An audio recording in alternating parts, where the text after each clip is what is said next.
Hello friends, welcome back to my channel. So friends, खास करी आम ओडिया घरे कौन हुए ना जेकोसी गोटे फेस्टिवल हो, जन्मदिन हो जाऊ कि जेकोसी गोटे फेस्टिवल हो, चाउल खीरी हवाटा निहाती भाବରେ सार। तो बोउ जो आम चाउल खीरी करे से गाजर ऐड करके चाउल खीरीटा करे बहुत ही बढ़िया लगे। तो मुझे भाविली से टाइप आज करी गाजर आउ चाउल रे गोटे ट्विस्ट करवा। ठीक अच्छे, जोटा हूँ खीरी सुपर टेस्टी पूरा राबिड़ी भाया लगे। निहाती में ट्राए करेंगे। आ शीत दिने सबू जगार जो रेड गाजर मिल जाऊँगी, तो ये रेड गाजर दीटा नहीं, बेसी भी दरकार नहीं, दीटा गाजर ही बहुत सारा आमर खीरी हो पार। तो ये गाजर को आग भलसे चाँची देली, तापर ग्रेटर बड़ पटे ताकू ग्रेट कर नवा। फ्रेंड्स, बहुत जन कौन करना गाजर को छोट छोट पीस करी काटिकी ताकू प्रेसर करे बॉयल करके भी करती, से टाइप करें। किंतु मु कहबी ग्रेटर रे आपण माने ग्रेट करकिना करंतु, देखिबे लुक आउ टेस्ट बहुत ही बढ़िया लगे। तो बहुत बढ़िया से गाजर को ग्रेट कर नेली। ये मुझे खीरी चाउल आपको राति ही पानी बतरे थी। ठीक अच्छे, जिते समय खीरी चाउल को पानी बतरेबे से चाउलटा जल्दी फिटिज। तो ये प्रेसर कुकर घी आड करदे, आपण मैंने चाहिए करें भी करें। तो ये घीटा मेल्ट हो गलानी, जो गाजर को ग्रेट कर रखते ये आम आड करदे। फ्रेंड्स, बहुत ही जल्दी हो, बहुत इजी उपाय आपण मानू कर देखी। चाउल आ गाजर खीरी सुपर टेस्टी, खीरी तो कहबिनी पूरा राबिड टाइप लगे, एत टेस्टी। तो ये गाजरटा को बहुत बढ़िया से घी में भाजीदेली, टी ड्राए होगा आम क्षीर आड करदे। ये मत 1.5 लिटर क्षीर यूज मुझे फास्ट आग मु हाफ लिटर क्षीर ये आड करदेली।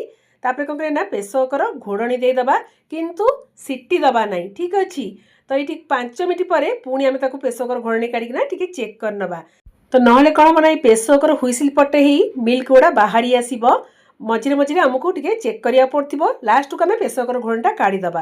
ये जो राति मु खीरी चाउलटा बतरी रखी से चाउल 4 चामच ये मुझे से अल्प टिके क्षीर आड करना आपको दर दर ग्राइंडिंग करिया, मात्र गोटे सेकेंड आमको ग्राइंडिंग करार अच्छी।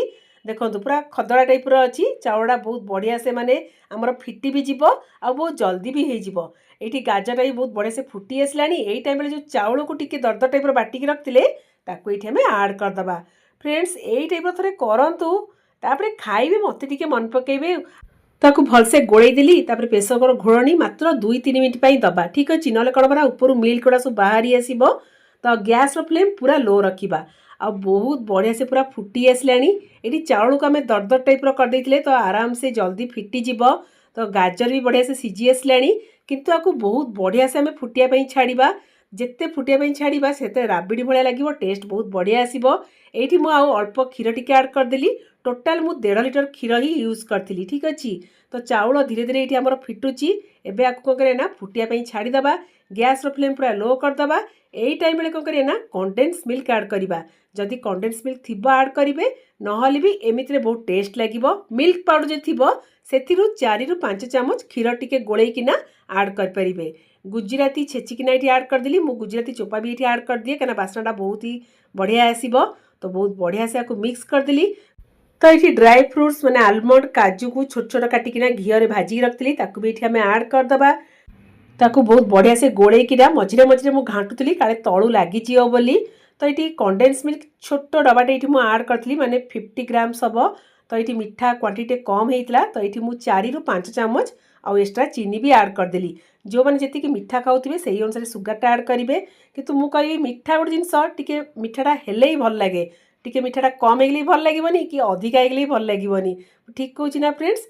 लास्ट को 2 पिंच सल्ट आड करदे, मीठाटा को बालांस करने सुपर टेस्टी लगे। तो आम खीरी पूरा एकदम परफेक्ट। आउ ये खीरी को ना थंडा है खाइबे, तापर खाइकिना मत कहे केमती लगे। आपण मैंने तो गाजर हलुआ खाइथिबे, चाउल खीरी भी खाइथिबे, किंतु ये जो ट्विस्ट होगा आमर गाजर आउ चाउलर जो खीरीटा गोटे थर खाइले पार्टी छाड़बनी, आपण मैंने बारंबार करकिना खाइबे।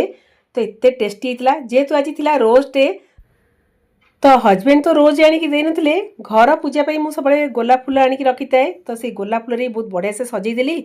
मोर रोज डे भी होगला, आपण मान रेसिपी भी नहीं आसली। तो आपण मैंने निहाती भी ट्राए करेंगे। खास कर आगक आसुची Valentine's day, wish U A happy Valentine's day. तो समस्ते सेलिब्रेट करूँ, जेकोसी गोटे फेस्टिवल होना कहीं समस्ते एंजॉय करवा ना कौन फ्रेंड्स। मु रही से tata bye bye, love you all.